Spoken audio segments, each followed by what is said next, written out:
ጌታ የተባረከው የተጨቆኑ የመጽሐፍ ቅዱስ ክፍሎችን ስንነጋገር አንድ ሁለት ክፍሎች ተነጋግረናል አይደል? አንደኛው ዮሐንስ ወንጌል ምዕራፍ 14 ነው። እሱን በሁለት ገጽ ተነጋግረናል በሁለት ክፍል። ሁለተኛው ደግሞ አንደኛ ቆሮንቶስ ምዕራፍ 2 ላይ ያለውን የተነጋገርን። ዛሬ ሮሜ ምዕራፍ 8 እንነጋገራለን። ሮሜ ምዕራፍ 8 ከቁጥር 33 እስከ 34 ያለውን ክፍል እናወራለን። በጣም ማለት ምርጥ የሆነ ክፍል ነው። እግዚአብሔር ይባረክ። ነፃ የሚያወጣን ክፍል ነው።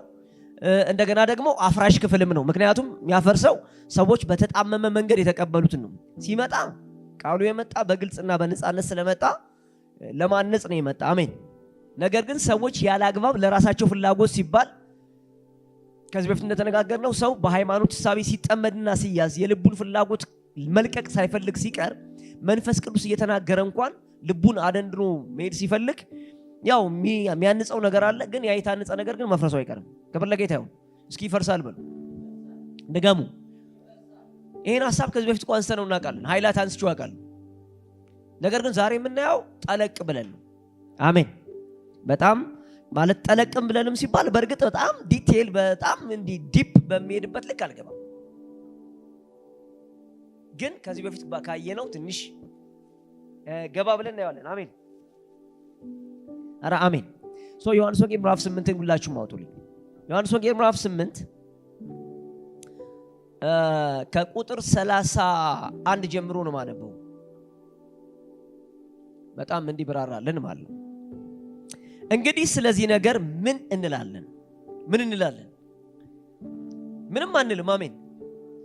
ማለት በቃ እጃችንን በአፋችን ላይ ጭነን መደነቅ፣ መገረም፣ ማመስገን፣ መዘመር፣ ሐሴት ማድረግ እንጂ ምን እንላለን? ምንም ልንል አንችልም። ለምን ከተባለ የእጃችን ስራ የለበት። እኛ እናውቀው፣ ሰምተነው አናቅ፣ አስበነው አናቅ፣ ጠብቀነው ማናቅ ነገር ድንገት ከእግዚአብሔር ዘንድ ወደቀብን። ስለዚህ ነገር ምን እንላለን? ምንም አንልም። በቃ መደነቅ ብቻ ነው። ጌታ ይባረክ። በጣም እኮ ይሄን እኮ ያለው እኮ ጳውሎስ ነው በጌታ በኢየሱስ ስም። አሜን። እግዚአብሔር ከኛ ጋር ከሆነ ማን ይቃወመናል? አሜን። አሁን ስለዚህ ነገር ምን እንላለን? ይሄንን ያለ ጳውሎስ ነው፣ እኔ አይደለሁም ያልኩ፣ ወይም እናንተ አይደላችሁም ያልኳችሁ። ምን ማለት ነው በሉ። ጳውሎስ ነው ያለ ስላችሁ አይሁዳዊ ሰው ነው ይሄን ያለ፣ ሕግ ጠባቂ ሰው ነው ይሄን ያለ። ሕግን በመጠበቅ በጣም ፍጹም ነኝ፣ ሕግን በመጠበቅ እግዚአብሔርን ደስ አሰኘዋለሁ፣ ሕግን በመጠበቅ እግዚአብሔርን አስደስቻለሁ። በቃ በእግዚአብሔር ፊት ፕሊስት የተደረገ ሰው ነኝ፣ በጣም በቃ የተወደደ ሰው ነኝ። ሕግን ጠብቄ ስርዓትን ጠብቄ ራሴን ገዝቼ ፖል ፕሊስ ጳውሎስ ጌታን ከተቀበለ በኋላ ብቻ የለም ያላገባ፣ ጌታን ከመቀበሉ በፊትም ያላገባ ሰው ነው።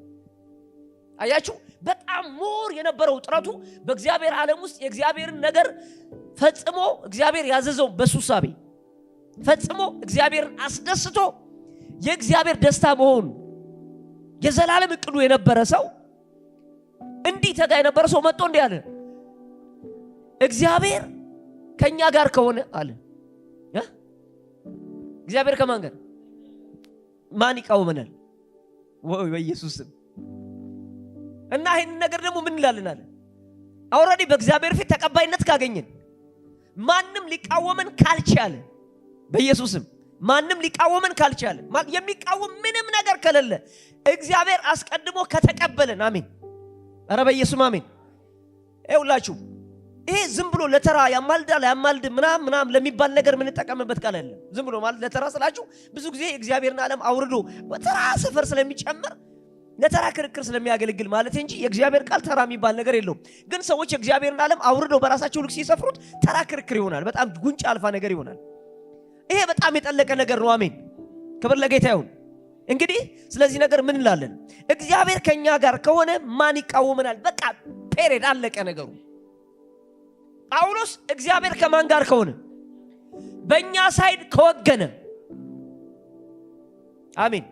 እግዚአብሔር ፌቨር ካደረገልን፣ አድሎ ካደረገልን፣ እግዚአብሔር ካደላልን፣ እግዚአብሔር ከተቀበለን የፍርድ ሰዎች ነን፣ ኃጢአተኞች ነን፣ ከእግዚአብሔር ጋር የተጣላን ሰዎች ነን፣ ከእግዚአብሔር ጋር ልንገናኝ የማንችል ሰዎች ነን፣ ከእግዚአብሔር ውጭ የነበርን ሰዎች ነን። አሁን ግን እግዚአብሔር አድልቶ የወደቅንበትን ሳይቆጥር፣ የተጣልንበትን ሳይቆጥር፣ ኃጢአት መስራታችንን ሳይቆጥር፣ እሱ ብቻ አይደለም ቀደም ብለን ዮሐንስ 14 ላይ እንደተነጋገርነው ኃጢአት ስለመስራት ስላለ መስራት ብቻ ሳይሆን ከእግዚአብሔር ጋር ለመቅረብ የሚያስችል ተፈጥሮም ሳይኖርን በተፈጥሮ እኮ ነው ያልኳችሁ። በተፈጥሮ ከእግዚአብሔር ጋር መቅረብ አንችልም ሳይኖርን፣ አሁን ግን እግዚአብሔር አድልቶ እግዚአብሔር ከጎኑ አድርጎ አቅርቦ ዘሩ በእኛ ውስጥ እንዲኖርና የሰው ዘር ደግሞ በመለኮት ሕይወት ውስጥ እንዲገኝ ከፈቀደ አሜን።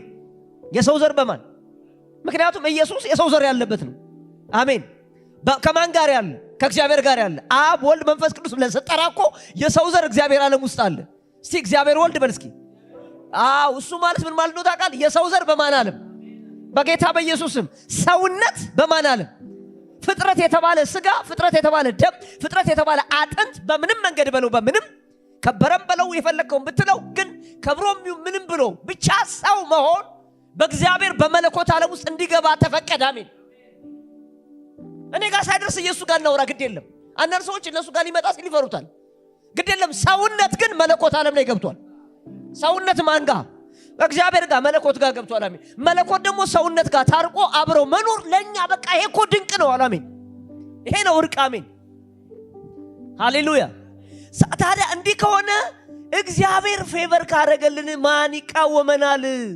ማንም ሊቃወመን አይችልም። 4 ነጥብ። በቃ ተዘጋ። እግዚአብሔር ከዘጋ በኋላ ሌላ ሰው ሊከፍት አይችልም። የሚገርማችሁ ነገር ሰዎች እግዚአብሔርን ሁለት ሊያደርጉት ይፈልጋሉ። ሁለት ስል ቁጥር ማለት አይደለም።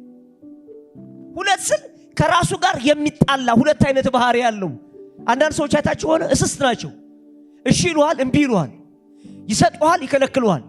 ፈቀድኩ ይላሉ፣ ይከለክላሉ። አድራጊ ናቸው፣ ቀማኛ ናቸው፣ ዘራፊ ናቸው፣ ቸር ናቸውና ሁለት ናቸው። እና ሰዎች እግዚአብሔርን መንታ አይነት ከራሱ ጋር የሚጋጭ አይነት ሰው አድርገው ሊስሉት ይሞክራሉ። ምን ለማለት እንደፈለኩ በኋላ ይገባቸዋል። መንታ እግዚአብሔር አንድ ነው። አሜን። እግዚአብሔር ስንት ነው? በሱ ዘንድ በመዞር የተደረገ ወይም ከባህሪው ለወጥ ብሎ ሌላ አይነት ባህሪ በማይፈጥር አሜን ከሰማያት አባት ከሆነ ከእግዚአብሔር ዘንድ ሃሌሉያ ሁሉ ነገር ይወርድልናል። ክብር ለጌታ ይሁን። እንግዲያስ እግዚአብሔር ስንት ነው? አንድ ነው፣ አይለዋወጥም። አባቴ የተባረከ ይሁን። ግን ይመስላችኋል? ለምን ካላችሁ ይሄን ክፍል ሰዎች በዛ መንገድ ነው የሚሰሙት። ሁለት አድርገው መንታ አድርገው ዳብል አድርገው ነው የሚሰሙት። እግዚአብሔር አንድ ነው፣ በቃ ተቀብሎሃል። እስቲ እግዚአብሔር ተቀብሎኛል በሉ። እግዚአብሔር ከተቀበለኝ የሚከለክለኝ ማንም የለም። አንደኛ መብት ያለው ሰው የለም እግዚአብሔር ዓለም ውስጥ። በእግዚአብሔር ዓለም ውስጥ የማዘዝ መብት ያለው ሰው የለም። አሜን በኢየሱስም። በእግዚአብሔር ዓለም ውስጥ የማዘዝ መብት ያለው ራሱ እግዚአብሔር ብቻ ነው። የማዘዝ መብት ያለው እግዚአብሔር ደግሞ ምን አለ? ተቀበለን። ምን አለ? ከተቀበለ በኋላ ደግሞ እግዚአብሔር ድንገት መርቅኖ ወይም ለምን ይሄን ቃል ተጠቀምኩት? በጣም ቀሽም ቃል ነው እየተጠቀምኩ ያለው። ግድ የለም ግን ልበለው። ለምን? በሰው አእምሮ ውስጥ እንደዛ ስለሚታሰብ እግዚአብሔር ድንገት የሆነ ሐሳቡን ቀይሮ ድንገት ልውጥ ብሎ አይ በቃ ተቀብያችሁ ነበር ከዚህ በኋላ ግን አልቀበላችሁ ምናምን ሊል አይችልም። ከተቀበለ ተቀበለ ነው። ምን አይነት አምላክ መሰለ በኢየሱስ። እግዚአብሔር ድንቅ ቢለኝ ምን እንደሆነ ልንገራችሁ። ከራሱ ጋር የማይጣላ አምላክ መሆኑ ሁሉ ጊዜ የሚያስደንቀኛል። ለምን እግዚአብሔር እንዳመንኩት ታውቃላችሁ? ጌታ ኢየሱስ ለሞተልኝ አይደለም፣ አሁን ባለውበት ሌብል ነው የምነግርህ። ለምን እግዚአብሔር እንደማምነው ታውቃለህ? ምሕረት ስለተደረገልኝ አይደለም። ለምን እግዚአብሔር እንደማምነው ታውቃለህ? ቸርነት ስለተደረገልኝ አይደለም። እግዚአብሔር ስለፈወሰኝ ስላዳነኝ ኃጢአቴን ይቅር ስላለው አይደለም ማምነው። እግዚአብሔርን ያመንኩበት ዋና ነገር አሁን ባለውበት ሌብል ነው የምነግርህ። ትናንት እቺን ብዬ ነው የመጣው። ዛሬ ባለውበት ሌብል ግን እግዚአብሔርን ማምነው እግዚአብሔር ስለማይለወጥ ነው። በማይለወጥ ማንነት ውስጥ ግን ልጁን ሰጥቶኛል። አሜን። በማይለወጥ ማንነት ውስጥ ኃጢአቴን ይቅር ብሏል። በማይለወጥ ማንነት ውስጥ መለኮትን አካፍሎኛል። በቃ ይሄ ትረስት ነው እግዚአብሔር እና አይቀየርም። አሜን። ሰምታችኋል? ጀነት ብትገባ ምን አሻኝና ብቻ በእኔ አትተማመንብኝ አይልህም። ታውቃላችሁ የጥቅስ ለምን እንደሚያገለግል። አሜን። እዛ ውስጥ አልገባም። ጌታ የተባረከ ይሁን። እዚህ እመጣለሁ። ጌታ ይባረክ። ኧረ አሜን። እንግዳስ እግዚአብሔር ከኛ ጋር ከሆነ ማን ይቃወምናል? ማንም አይቆመን። በቃ አለቀ እኮ። የዚህ መልእክት ክፍል በነገራችን ላይ አልቋል። ከዛ ግን ማስረጃ ሲሰጠን ምን ይላል? ሃሌሉያ። ለገዛ ልጁ ያራራለት ነገር ግን ስለ ሁላችን አሳልፎ የሰጠው ያው ደግሞ ከእርሱ ጋር ደግሞ ሁሉን ነገር እንዲያው እንዴት አይሰጠንም? አቤት። አሁን እዚህ ውስጥ ሌላ ጥያቄ አለበት። ምንድነው ጥያቄው? ሰዎች ሁሉ ጊዜ ይገርሙኛል። ስንቱን ላፍርሰው በኢየሱስ። ይሄ ክፍል ራሱ ሌላ አብለላም ያፈርስ ክፍል አለ። አናርሶች በቃ ጽድቁ ይበቃኛል፣ ምረቱ ይበቃኛል፣ ኃጢአት ይቅርታ ይበቃኛል። መጽሐፍ እኮ ሲናገር ልጁን ሳይራራ ከሰጠን የመጨረሻ ኤክስፔንሲቭ የሆነው አሜን ውድ ነገሩን የመለኮት ክብሩ የሆነውን ጥበቡ የሆነውን ሕይወቱ የሆነውን ልጁን ሳይራራ ለኛ ከሰጠን ሌላ የሚያስፈልግ የሚባል በፍጥረት ዓለም ያለ ምክንያቱም ልጁ በፍጥረት ዓለም ያለ አይደለም አሜን ልጁ በራሱ በመለኮት ዓለም ያለ ነው ክብር ለጌታ ይሁን በመለኮት ዓለም ያለ በራሱ ሕይወት ያለውን ነገር ለመስጠት ያልሳሳ እግዚአብሔር የፈጠረውን ነገርማ ምን ሊከለክለን ይችላል እንዲያውም አብዝቶ ነው የሚሰጠን ሌላውን ነገር በሙሉ አሜን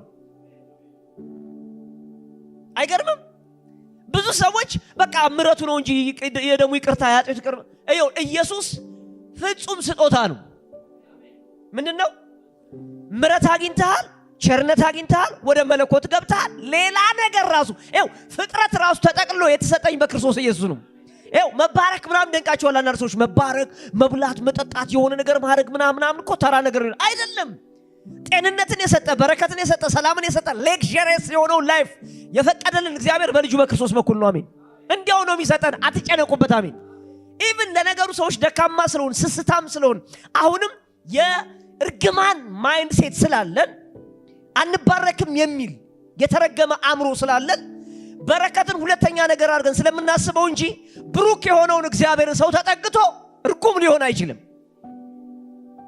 አሜን ባለጠጋ የሆነውን እግዚአብሔርን ተጠግቶ ሰው ድሃ ሊሆን አይችልም በጌታ በኢየሱስም አሜን በላ የሚገርም ነገር ዛሬ መባረኬ ዛሬ መልበሴ ዛሬ መጠጣቴ አይድንቅ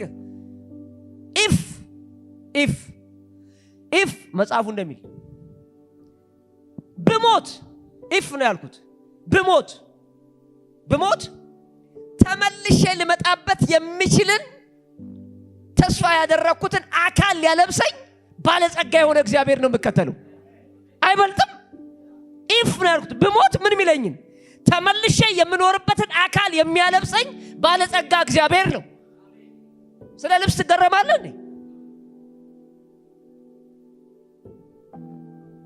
ጌታ ግሎሪፋይ እስኪያደርግ ደግሞ እኔ ብጸናና አረማመዴን ባስተካክል አሜን እዚሁ እንዳለው ግሎሪፋይ የሚያደርገኝ ጌታ ነው አሜን ጌታ እስኪገለጥ የጸና መንገዴን ተከትዬ ብሄድ የእርሱ መገለጥ ደግሞ ምንን የተዋረደውን ስጋዬን ክቡር ስጋውን ደግሞ የሚያደርግን በረከት የሚሰጠኝ አምላክ ነው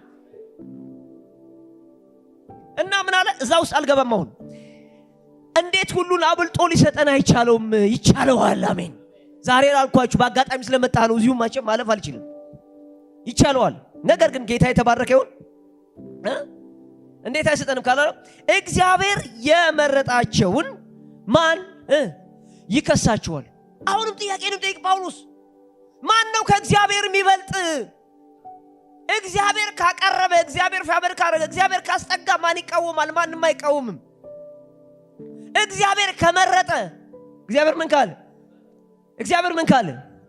እግዚአብሔር ምን ካለ አልተመረጥክም ማለት የሚችል ማን ይጫጫል አንዳንድ ሰው የሚገርም በሱ እጅ ማውጣት ወይም በሱ ዲኖሚኔሽን ወይም ደግሞ በሱ ኦርጋናይዜሽን ወይም ደግሞ በሱ ስብስብ ወይም በሱ ህብረት ወይም በሱ ማህበር ወይም በሱ የሆነ ነገር ያንተን ህይወት መከልከል ወይም መንጠቅ የሚችል ይመስላል አይቻልም አሜን ማንም እኔ ልንገራችሁ ማንኛውም የቤተ እምነት ስብስብ እኔ ካገኘሁት ክብር ሊያወርደኝ አይችልም አንተ ካገኘው ክብረት ሊያወርድ አይችልም ማንም ፓስተር ነብይ ሐዋርያ ምናምን የተሾመ ሽማግሌ ምናምን የሚባል ነገር ሊቃወም ይችላል ነገር ግን ሬዚስት አድርጎ ግን እግዚአብሔር ከሰጠ ነገር ሊከለክል የሚችል ማንም የለም ሊያግድ ሊያወግዝ ምናምን ይሞክራል አይቻልም አሜን የማንም ማውገዝ የማንም ማገድ የማንም መከልከል በክርስቶስ ኢየሱስ ያገኘው ነፃነት ሊቀማ የሚችል ማለት ይልቁንም ምን ይላል ይገለጣል አሜን ብራዘር ዓለም በዘላለም ክብር ይሁን ቦግ ፈካብዬ ነው እየኖርኩ ያለሁት በእነዚህ 10 ምናምን ዓመታት ውስጥ አቤት ድምጥማጤን ለማጥፋት ያልጣረ ሰው የለም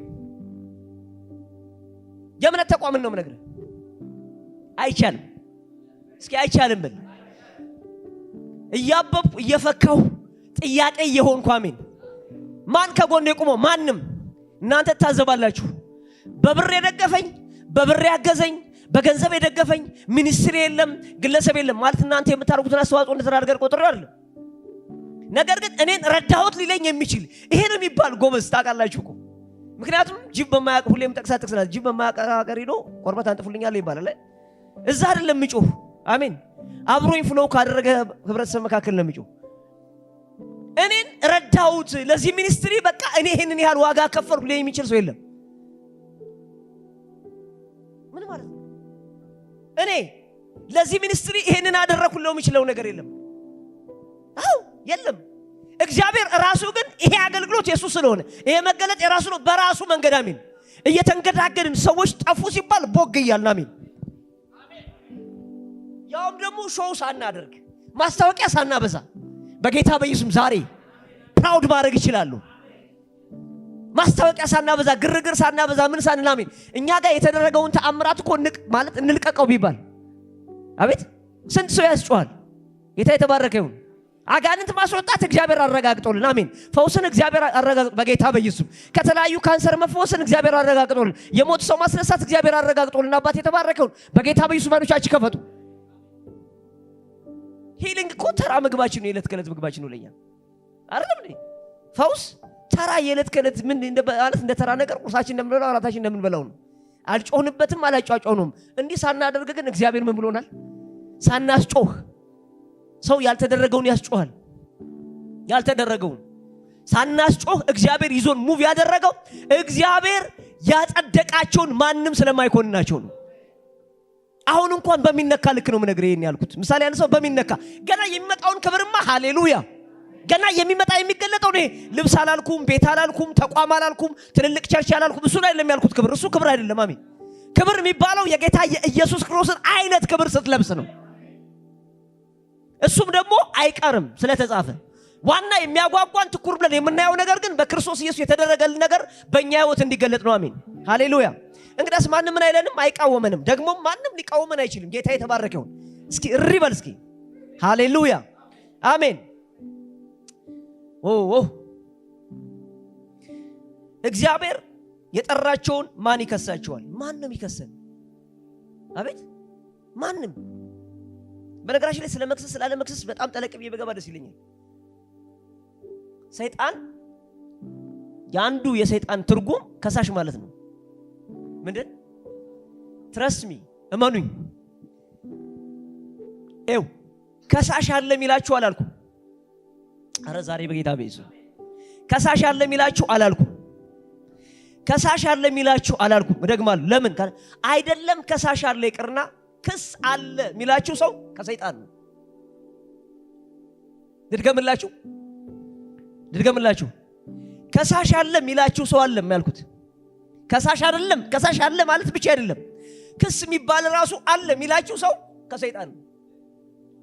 ለምን ከሳሻችንንም ክሳችንንም በክርስቶስ ኢየሱስ ተደምስሷል። አሁን ከሳሽም የለም ክስም የለም። ሃሌሉያ በኢየሱስ ስም። ማን ይከሳችኋል? ማንም። አሁን እዚህ ጋር በጣም እናቆማለን። በጣም ይሄን ተናገረ ወደ ገና ክፍሉ አሜን በራሱ ይብራራ። ጌታ የተባረከ ይሁን። ኦኬ ማን ይከሳችኋል? ማንም አይከሳችሁም። ለምንድነው ግን ማይከሰሱበት ምክንያት ሲባል ዝም ብለን ዘራፍ በማለት አይደለም አንከሰሰው። የሰው ልጅ በክስ ውስጥ እንደነበር በፍርድ ውስጥ እንደነበር ከፍርድ በታች እንደነበር በኋላ በመናያቸው ክፍሎች እናያለን። ከፍርድ በታች እንደነበር እናውቃለን። ሮሜ ምዕራፍ 3 ቁጥር 19 ላይ የእግዚአብሔር ቃል ሲናገር ምን ይላል? ሰዎች ሁሉ ከፍርድ በታች ይሆኑ ዘንድ ከምን በታች በቃ ከፍርድ በታች ይሆኑ ዘንድ በሌላ አባባል የተፈረደባቸው ይሆኑ ዘንድ ኦሬዲ ተፈርዶባቸዋል። ኖ ተከሷል አይደለም። ስሙ ኦሬዲ ክሱም አልቆ ፍርዱም አልቋል ማለት ነው። አልቋል። ምን ተብሎ? ከእግዚአብሔር ዓለም ውጪ ናቸው ተብሎ። ማን ሁሉ? ሰው ሁሉ ከሕግ በታች ሆኖ ተዘግቶበታል። ምን ተብሎ? ከእግዚአብሔር ውጪ ነው። ከእግዚአብሔር ሕይወት ውጪ ነው ሰው። አሜን።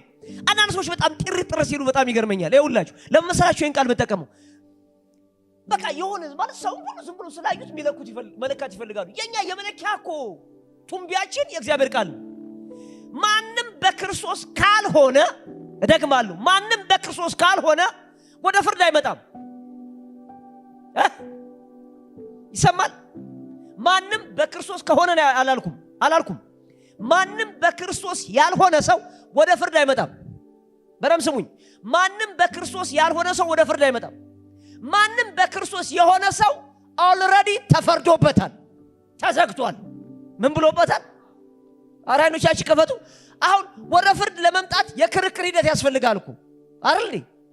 ወደ ፍርድ ስትመጣ ይፈረድበታል አይፈረድበትም፣ ያዋጣል አያዋጣም፣ እዳው ብዙ ነው አይደለም ምናምን የሚል ክርክር ውስጥ ገባል። ወደዛ የሚገባ እድል ያለው ማንም ያላመነ ሰው የለም። ያላመነ ሰው በሙሉ ከፍርድ በታች ተዘግቶ ተፈርዶበታል። ምንም አይነት ዶሴ አይቀርብበትም፣ የሆነ መዝገብ አይቀርብበትም፣ ምንም ነገር አይቀርብበትም። ኦልሬዲ ዝግ ነው። አሜን። ስለዚህ ምንድነው ተብሎ የሚነገረው? ከእግዚአብሔር ውጪ ተብሎ ነው የሚነገር። አሜን። ስለዚህ ሲጠራ ምን ተብሎ ነው የሚጠራ? ኦልሬዲ ተፈርዶብሃል፣ የሞትክ ነህ፣ ከእግዚአብሔር ውጪ ነህ። ሕይወት እንዲሆንልህ አሜን። ምን እንዲሆንልህ? እንዳይፈረድብህ አይደለም፣ ሕይወት እንዲሆንልህ ወደ ክርስቶስ ኢየሱስ ና። እስኪ አሜን በሉ። አሜን። እደለም እገባለሁ። አሜን። የሚያጸድቅ እግዚአብሔር ነው። የሚኮንንስ ማን ነው? አቤት። ለምንድነው እግዚአብሔር ካጸደቀን የሚከሰን የለም የተባለበት ምክንያት አለ። የሚያጸድቅ እግዚአብሔር ነው። የሚኮንንስ ማን ነው አለ። የሚያጸድቅ ማን ነው? የሚያጸድቅ ማን ነው? የሚኮንንስ ማን ነው? ማንም። ለምን? ከእግዚአብሔር ሌላ ማንም የለም። ከማን ሌላ? ከእግዚአብሔር ሌላ ማንም የለም። ስለዚህ የሚያጸድቅ ማን ነው? የሚኮንንስ ማን ነው? ማንም የለም። ማንም ይኮንን የለም። እግዚአብሔር ካጸደቀ ማን ይኮንናል? ለዚህ ነው እግዚአብሔር ያጸደቃቸውን ማንም አይከሳቸውም ያልኳችሁ። ምክንያቱም እግዚአብሔር ካጸደቃችሁ እግዚአብሔርን ተቃውሞ ፕሊስ እግዚአብሔርን ተቃውሞ ሊከስ ወይም ሊኮንን የሚችል ማንም የለም። ስለዚህ እግዚአብሔር ያጸደቃቸውን ማን ይከሳቸዋል? እግዚአብሔር ያጸደቃቸውን ማን ይኮንናቸዋል? ማንም። አራት ነጥብ። ጥያቄ እኮ ነው። ማንም። ሰዎች ይሄን ክፍል ግን ምን ብለው ያስባሉ? የሚያጸድቅ እግዚአብሔር ነው። የሚኮንን ማን ነው ሲባል የሚኮንን ኢየሱስ ክርስቶስ ነው ይሏቸዋል። ይኸውላችሁ ሌላ ቤተ እምነትን ብቻ አይደለም የሚል የወንጌል አማኝ ነኝ የሚል ሰው ሳይቀር ይሄን ጥቅስ የሚያጸድቅ እግዚአብሔር ነው ይሉና ከአጽዳቂው ከእግዚአብሔር ተቃራኒ ሆኖ ግን ሰምታችኋል? ከማን? ከአጽዳቂው ከእግዚአብሔር ተቃራኒ ሆኖ ግን ከሳሽ ሆኖ የሚቆም ማን አለ? it is a blasphemy። ስድብ ነው።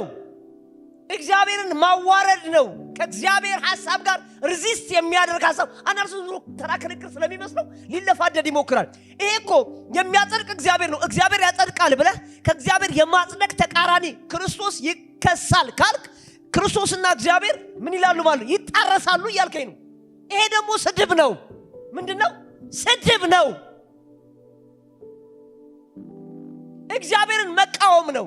እግዚአብሔርን መቃወም ብቻ አይደለም። በጣም የሚገርም ነገር ተሰቀለ የምትለውን ሞተ የምትለውን ምህረት ተደርጎልኛል የምትለውን መድኃኒዓለም የፈለከውን እያልክ ያቆለጳጰስ አማኑኤል መድኃኒዓለም እያልክ እያቀበጥክ የምትጠራውን ኢየሱስን አልሞትክም፣ አልተሰቀልክም፣ መድኃኒዓለም አይደለም አማኑኤል አይደለም ብሎ መሳደብ ነው።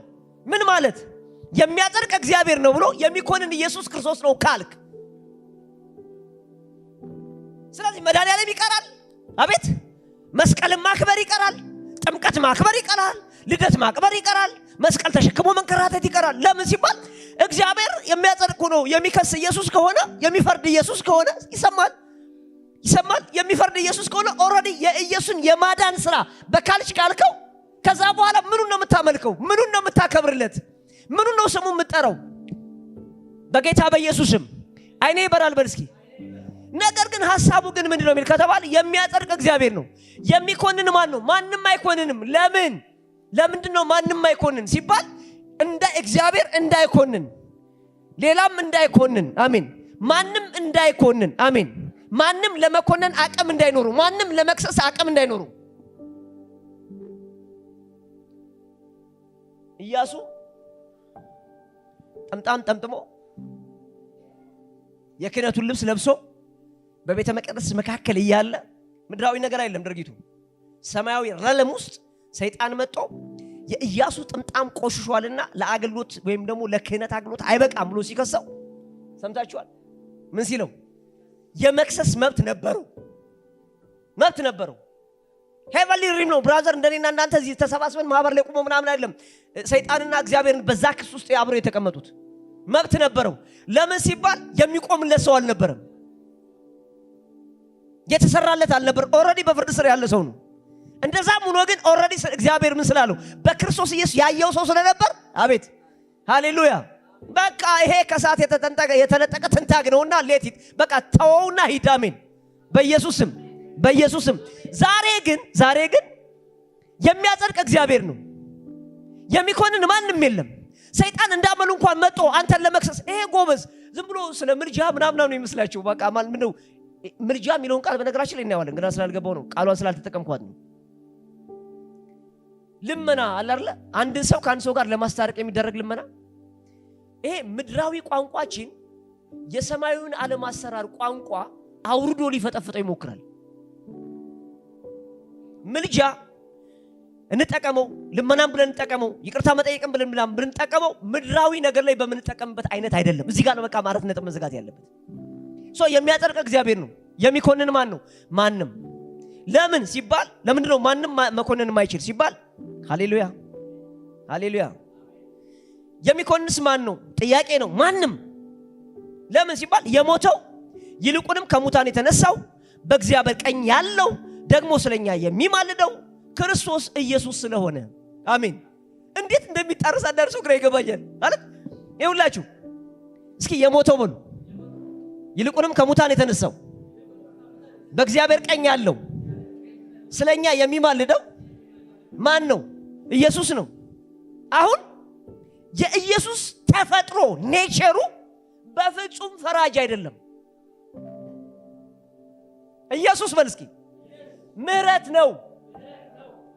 ሰው ኢየሱስ ብሎ መድኃኒዓለም ብሎ ከጠራ በኋላ የዓለም መድኃኒት ካለው በኋላ የዓለም እርግማን ብሎ ለምንድን ነው የሚሳደብ? አይኒ ከፈት በኢየሱስ ስም። መድኃኒዓለም አልከው እኮ መድኃኒት ካልከው በኋላ ገዳይ ማለት አትችልም። የዓለም ምንድነው? ኢየሱስ መድኃኒት ነው። አሜን። ኧረ አሜን። ማን ነው? አማኑኤል ነው። ማን? ኢየሱስ። አማኑኤል እገባለሁ በኋላ። አማኑኤል ነው። አማኑኤል ማለት እግዚአብሔርና ሰው ማለት ነው። እግዚአብሔር ከማን ጋር? ከሰው ጋር ማለት ነው። አሜን። ከሰዎች ህብረት መካከል ማለት አይደለም። ሰዎች በሚንቀሳቀሱበት መካከል የገባ ማለት አይደለም። ሰውንና እግዚአብሔርን የያዘ ማለት ነው። አሜን። ሰውና ፍጹም ሰው የሆነና አሜን አምላክ ሆኖ አማኑኤል አልነው። ለምን? እግዚአብሔርና እኛ እየተራመደ ማለት ነው። እግዚአብሔርና ማን? አረ በኢየሱስም ሰውና እግዚአብሔር ወክ ያረገ ማለት ነው።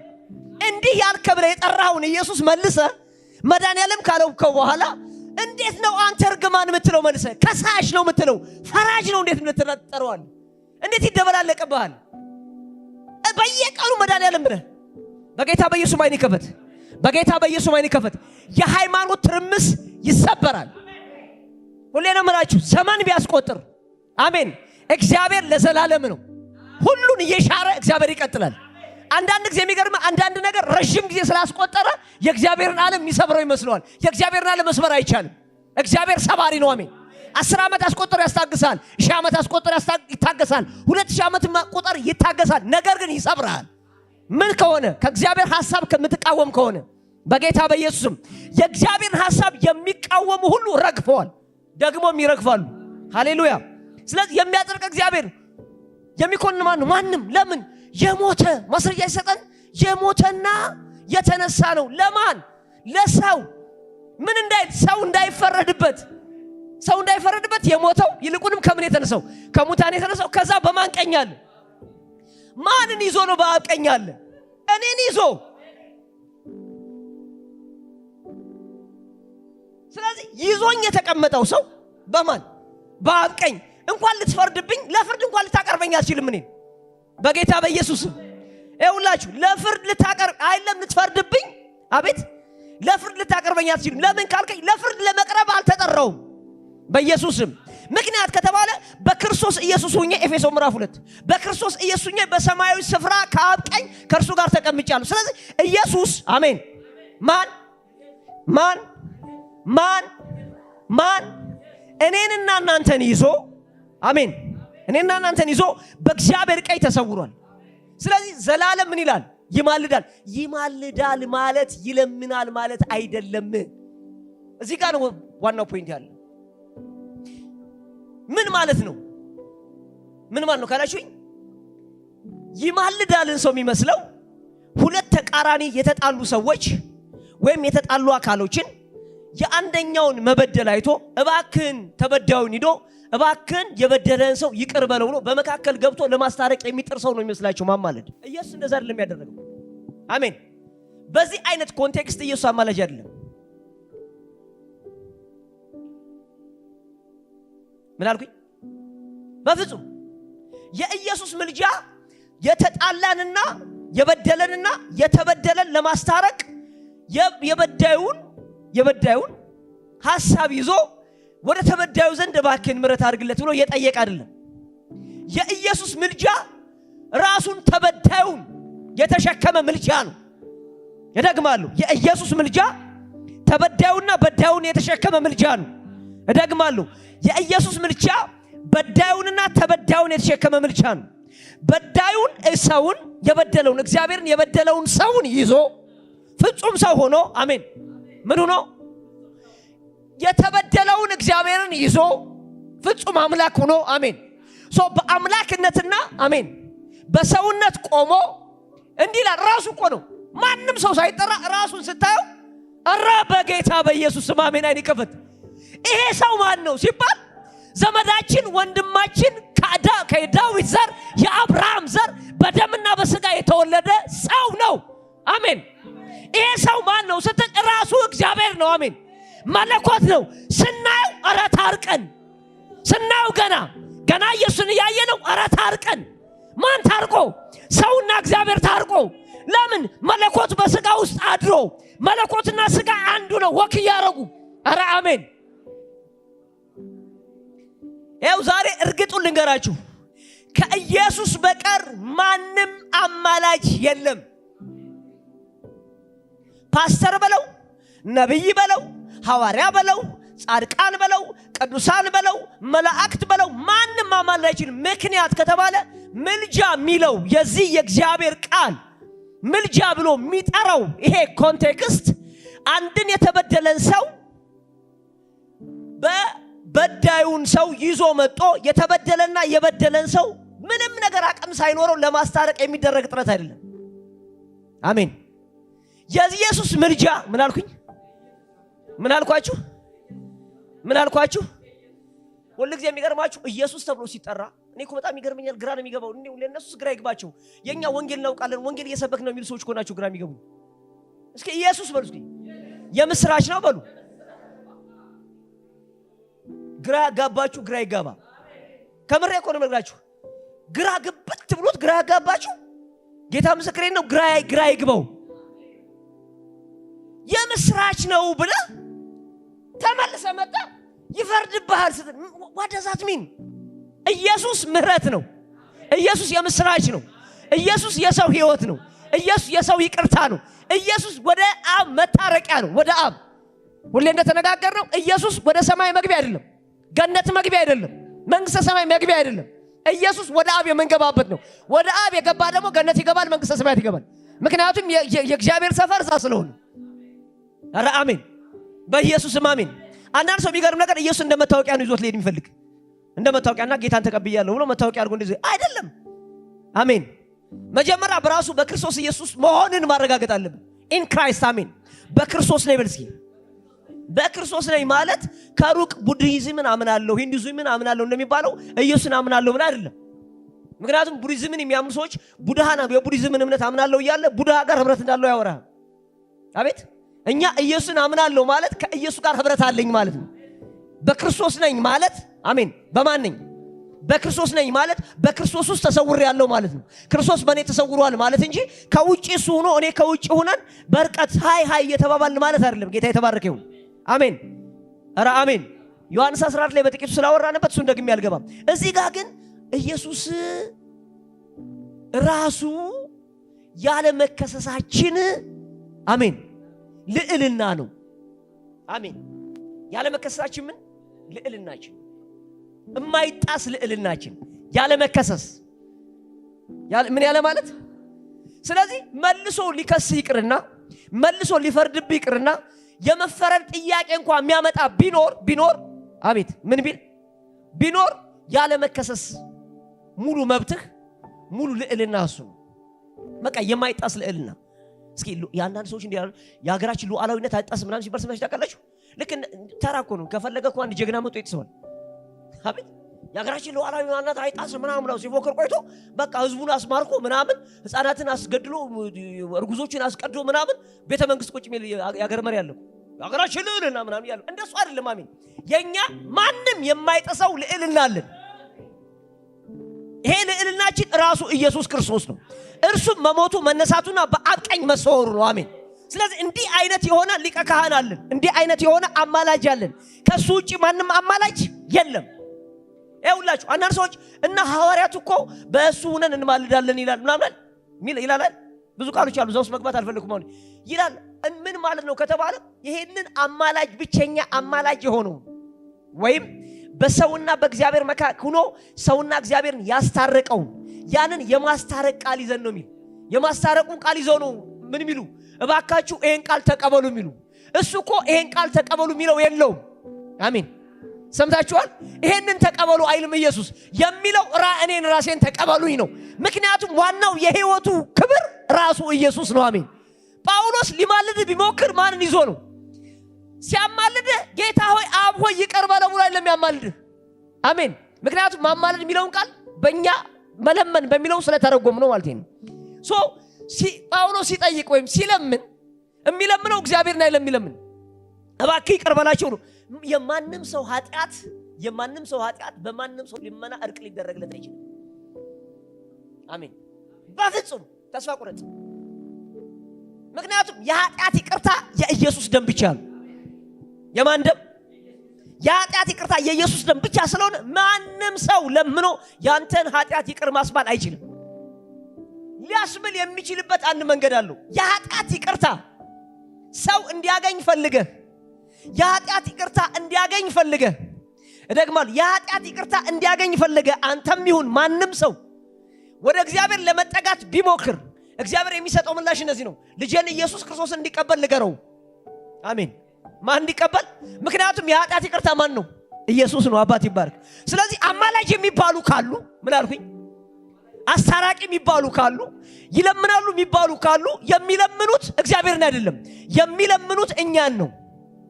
እኔን ነው መለመን ያለበት። ምን ብለው ከተባለ ተቀበል።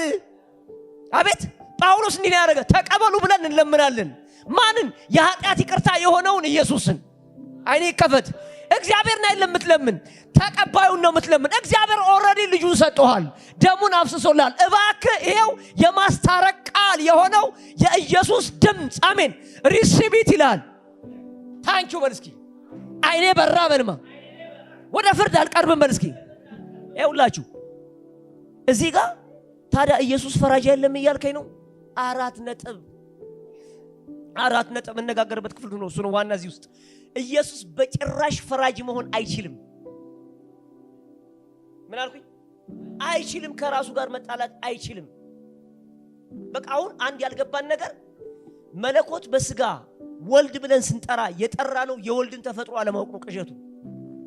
የወልድ ተፈጥሮ ማን ነው ካላችሁ የወልድ ተፈጥሮ ሰውን ወደ እግዚአብሔር የማስታረቅ ተፈጥሮ ነው። ወልድ ሲሆን በቃ ሰው ሲሆን የተሰጠው ተፈጥሮ ይሄ ተፈጥሮ ነው። ተፈጥሮ ሲባል የተፈጠረ ማለት አይደለም። የሱ ፐርሰናሊቲ፣ የሱ አይደንቲቲ፣ የእግዚአብሔር አይደንቲቲ፣ የኢየሱስ አይደንቲቲው ምንድነው ካላችሁ ሰውን ምህረት እንዲያገኝ ማድረግ። መዝሙር ላይ እንዲህ ተብሎ እንደጻፈ ምህረትና እውነት ተገናኙ። ምንና ምን አሉ? አልተገናኙም ነበር። አዎ ጎበዝ። ምንና ምን ያልኳችሁ? ምንና ምን? ምህረትና ምን? እንዴ አንዳንድ ሰው ይላል ምህረትና እውነት ይብዛልኝ ምናምን ቢያል ይለፈልፋል። አልሰማችሁ? አቤት። ምክንያቱም ሰው ያንዳንዱ ቃል በፈለገበት ስለሚተረጉሙ እውነት ሲባል እስኪ ምህረትና እውነት በሉ እስኪ። ምህረትና ምን? በመጽሐፍ ቅዱስ ኮንቴክስት አሁን ባነሳሁት አግባብ እውነት ማለት የማይለወጥ ነገር ማለት ነው። ስለዚህ ስለ እውነትና ምህረት ምንድን ነበር እንዳይገናኙ ያደረጋቸው ከተባለ የምህረት ተፈጥሮ ማንም ይሁን ጻድቅ ይሁን ኃጢአተኛ፣ የሚችል ይሁን የማይችል ይመችህ ማለት ነው። አሜን። የማን ተፈጥሮ? የምህረት ተፈጥሮ። እውነት ደግሞ ኃጢአተኛውን ኃጢአተኛ፣ ጻድቁን ጻድቅ። አሜን። ንቅንቅ የለም። ስለዚህ ስትገባ ጻድቅ ከሆንክ ታልፋለህ፣ ኃጢአተኛ ከሆንክ ምን አትልም አታልፍም። እኛ ደግሞ ይሄ ከሆንክ ነው ያልን ኢፍ ነው የተባለ ጻድቅ ሆነንም ስለማናቅ አሜን። እውነት አሁን ለኛ ምንድናት? ፍርድ ናት። ምን አልኩኝ? ፍርድ ነው። ለምን? ጻድቅ የለንማ። ስለዚህ እውነትን ከጠራ ለዚህ ሁሉ አንዳንድ ሰዎች በጣም አንዳንድ ሰዎች አይደለም ጠቅላላ ሃይማኖት ጠቅላላ ወንጌል አማኝ ነው የሚለው ራሱ በአብዛኛው ሰው ገና እኮ እውነትና ምሕረት ምን እንደሆነ አልገባው። ለዚህ ነው የሚገርም ቸርች ላይ ቁጭ ብሎ እንዴት እንዲደረጋል ይላል። እውነት ነው። እንዴት እንዲደረጋል? እውነት ነው። እንዴት እንዲደረጋል እኮ ምንድነው? እውነት እኮ ነው። ለምን? ህግ ተጥሷል፣ ስርዓት ተጥሷል፣ ትክክል ያልሆነ ነገር አለ። አቤት አረ አቤት። ነገር ግን አንድ ነገር መደረግ አለበት፣ ከምሕረት ጋር መስማማት አለበት። አይሰማም? ምን ማለት ነው ካላችሁኝ እውነትን ስትናገር ወይም ለእውነት ከቆምክ እያንዳንዱን የግለሰቡን ጥቃቅን ነገር መገምገም ነው የሚጀምር። እንዲህ ብሎ ተጣሞ ሄዶ አፉን አጣሞ እንዲያርጉ እንዲህ ብሎ እንደኔ ደግሞ ጸጉሩን አንተም ብሎ አንጨፍሮ ምናምን። ክርስቶስ ኢየሱስ ግን ምሕረትና እውነት የተገናኙበት ቦታ ነው። ከዛ እውነት እንዲህ ይላል፣ ሁሉም ሰው ከፍርድ በታች ነው። ምን ይላል እውነት? ሁሉም ሰው ከምን በታች? ከፍርድ በታች። ምሕረት ደግሞ ምን ይላል? ሁላችሁም ኢንጆይ ማድረግ ትችላላችሁ፣ ደስ መሰኘት ትችላላችሁ። ማንም እኔ ከማንም ጋር ጠብ የለኝም ይላል ምሕረት። ከዛ ይሄ ግን እንዴት ብሎ ይጣረስ? እንዴት ብሎ ይገናኝ? መገናኘት አልቻለም። ኢየሱስ ራሱ አሜን ምን አልኩ? እውነትና ምሕረት ተገናኝቶበት መጣ። ስለዚህ እውነት እንዲህ ይላል፣ ትሞታለህ አይደል? ፍርዱ የለ ተፈርዶብናል አይደል? ትሞታለህ ማለት በነገራችን ላይ ብዙዎች የሚመስላቸው ዝም ብሎ ስጋ መበስበስ ብቻ ነው የሚመስላቸው። ሞት ቶታል ዲስትራክሽን፣ ስፒሪት በለው ሶል በለው ማንኛውም ነገር ከእግዚአብሔር ዓለም ውጪ ወደሆነ ጥፋት መሄድ ነው። በሞት ዓለም ያለ ሰው ከእግዚአብሔር ዓለም ውጪ ሆኖ ከእግዚአብሔር ሕይወት ውጪ ሆኖ የሚኖር ሰው ሆኗል። በቃ ኢየሱስ መጣና እንደዚህ ያለ በቃ እናንተ ውስጥ ያለን ሞት በሙሉ ነው ይወስዷል። እውነት ደስ አላት አለች። ምን ነው በቃ እንደዚህ ሁሉ ይሙቱ ብዬ ፈርጄ ነበር። አቤት ምሕረት ደግሞ ይለቀቁ እያለች እየጮኸች ነበር። ስለዚህ የኔ ጉዳይ ተፈጸመልኝ። ለምን ልገላቸው ነበር፣ ይሄው አንተ ምን አልክ? ሞትክ። አሜን። ምሕረትም እዛ እልል ትላለች። ምን ነው እውነት አለቅም ብላ እየታገለች ነበር። አሜን። ይሄው ይግቡ ብዬ ነበር። አሁን አንተ ከሞትክላቸው እውነት ምን አትልም፣ መክሰስ አትችልም። ስለዚህ እውነትም ሐሴት አድርጋለች። እውነት አልተጣሰም። እግዚአብሔር አይለወጥም ብያለሁ። እግዚአብሔር ምን አይልም፣ እግዚአብሔር ምን አይልም በጭራሽ። ስለማይለወጥ እውነት ተፈጸመች። አሜን። ምሕረትም ተፈጸመች። በማን? በክርስቶስ ኢየሱስ። ለዚህ ነው ኢየሱስ የእውነትና የምሕረት የተስማማበት ቦታ ስለሆነ ፈራጅ መሆን አይችልም።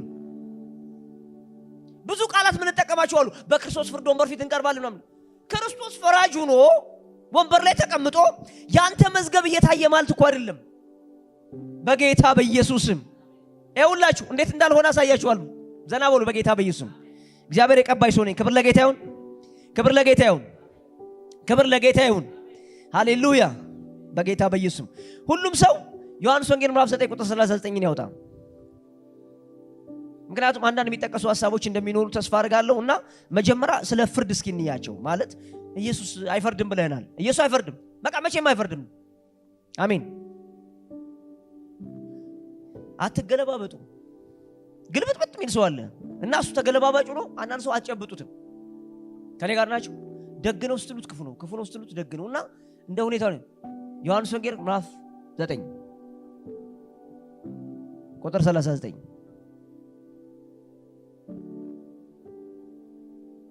9:39 ቁጥር 39 ወደ ማን ነው ያለው ምናምን የሚለውን ተሰን ቀጥታ ነው የምገባ።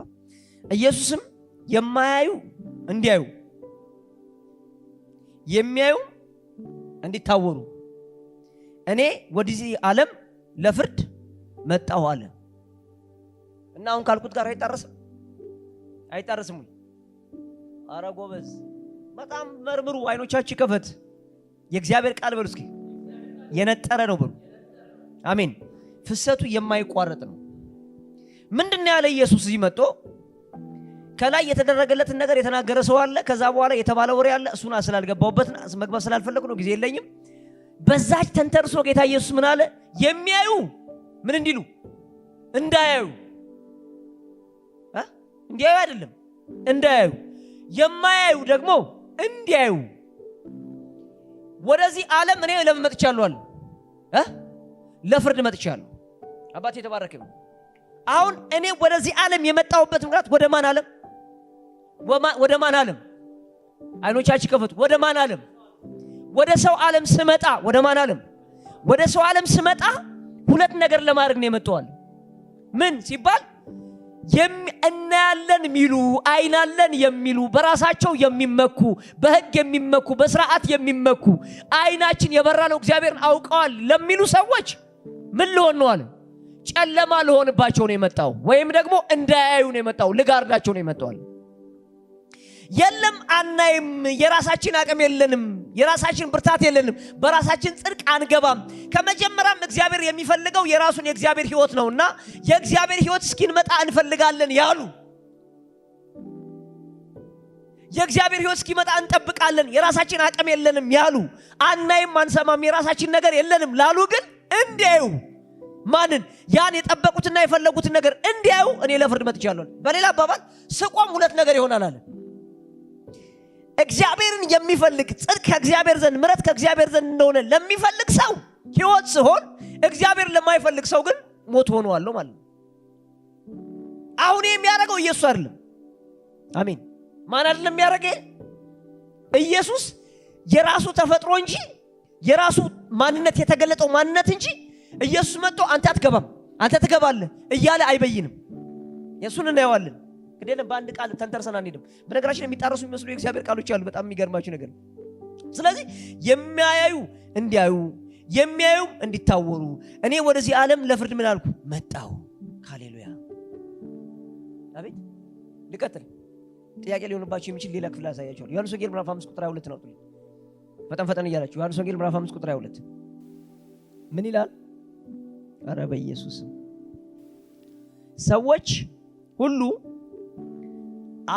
አብን እንደሚያከብሩት ወልድን ያከብሩት ዘንድ ፍርድን ሁሉ ለወልድ ሰጠው እንጂ አብ በአንድ ሰው እንኳን አይፈርድም ፍርድ አልባ ሕይወት በሉ እስኪ ኧረ በኢየሱስ ፍርድ የሌለበት ሕይወት በሉ ይኸውላችሁ